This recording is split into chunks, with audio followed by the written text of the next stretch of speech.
Does God exist? And if God exists, what is the nature of God? What is God like?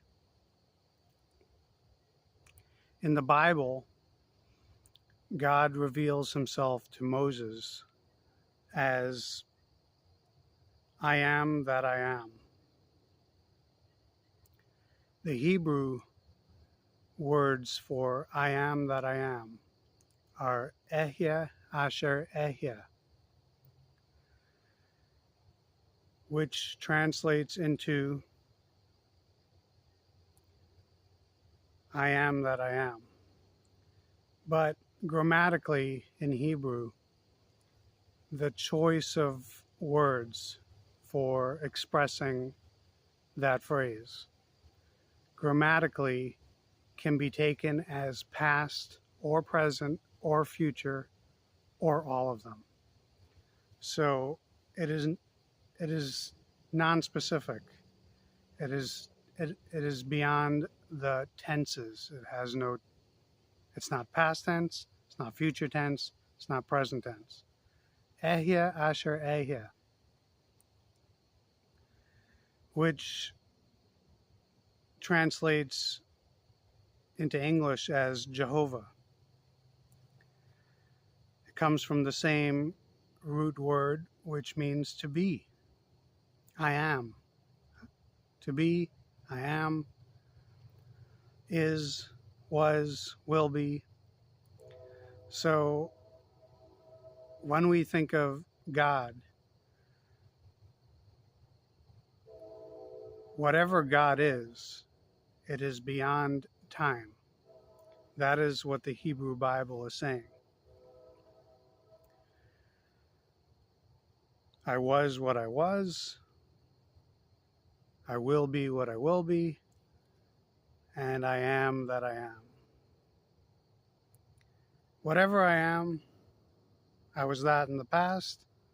I am that in the present. And I will be that same in the future.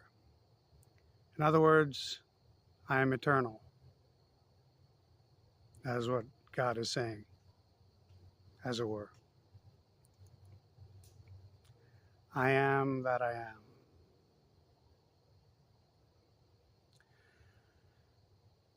Now, what does that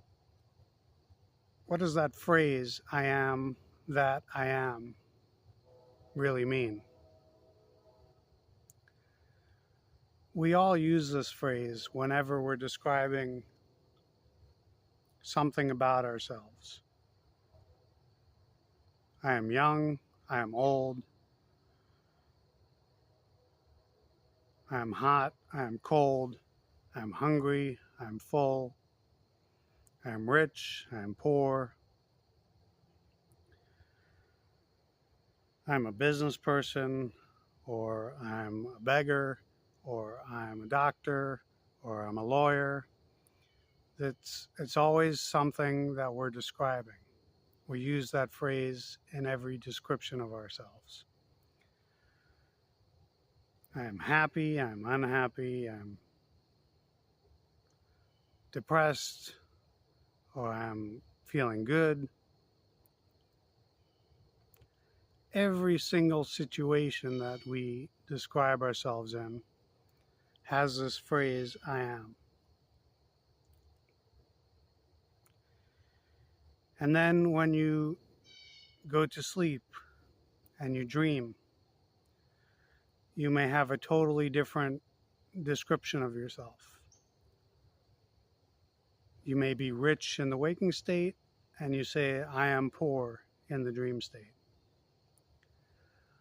Or you may be healthy in the waking state, but in your nightmare, you are not well. So you say, I am unwell. Every situation in every part of life, when we ascribe it to ourselves, we say, I am this or that.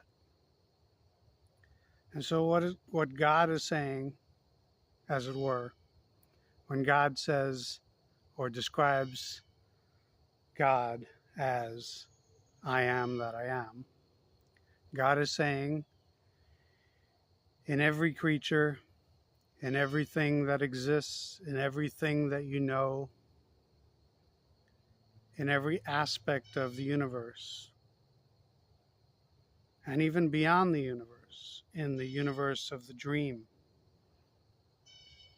or in other galaxies, or in other times, I am that I am, which you use to describe your current state. In other words, God identifies with your current state, but is so much beyond your current state. When you say, I am happy, is God happy or happier because you're happy? When you say, I'm sad, is God sad because you're sad? No, God is just that existence, that knowledge behind your experience. And so you say, I am X, I am Y, I am Z, I am this or that or the other. And God says, hold it right there. I am simply that I am. Everything that is experienced in this world, everything that any experiencer experiences as themselves, I am that I am, which you are using to describe your situation. And so, if such a thing as God exists, it is simply a witnessing presence having nothing to do with your experience. So it is that consciousness with which you become conscious of your situation, your identity, who you think you are. But God is apart from that. It is in everything and it is beyond everything. It is immanent in your experience and it transcends your experience. I am that I am. Aהיה asher aהיה. Jehovah.